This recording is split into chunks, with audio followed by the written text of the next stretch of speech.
¿Lo conoce? Sí, ya lo conozco ya. Usted es el pastor, por lo Yo soy que... el pastor, ¿Sí? sí.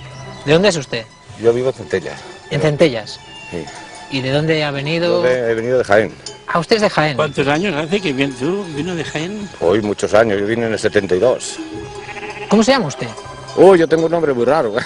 ¿Ah, sí? Cuando digo el nombre no se lo creen. Yo me llamo Fundador. Ajá. Nombre de Coñac. No está mal. Fundador, sí, nombre de Coñac. ¿Cómo le ha tratado usted Cataluña? Bien, bien, yo estoy contento en Cataluña.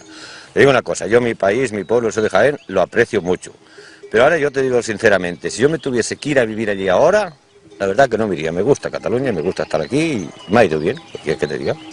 ¿Le puedo preguntar una cosa indiscreta? Sí, sí, todo lo que quiera. ¿Ha votado alguna vez al señor Pujol? Siempre.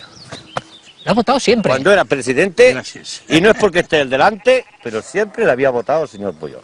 Cuando él era presidente, cuando hacía elecciones y esto. Si ahora en Cataluña hubiese un referéndum por la independencia, ¿usted qué votaría? Pues yo votaría que sí, porque yo creo que sería bueno.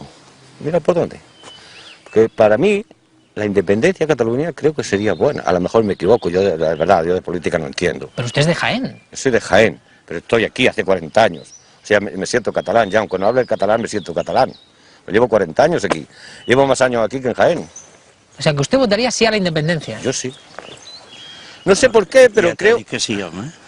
No, sí, ya lo he entendido, pero es que me sorprende, presidente. No, me sorprende, pero ya le digo que yo llevo más años aquí en Cataluña que en mi país, ¿eh? Bueno, continuem. ¿Qué le ha parecido?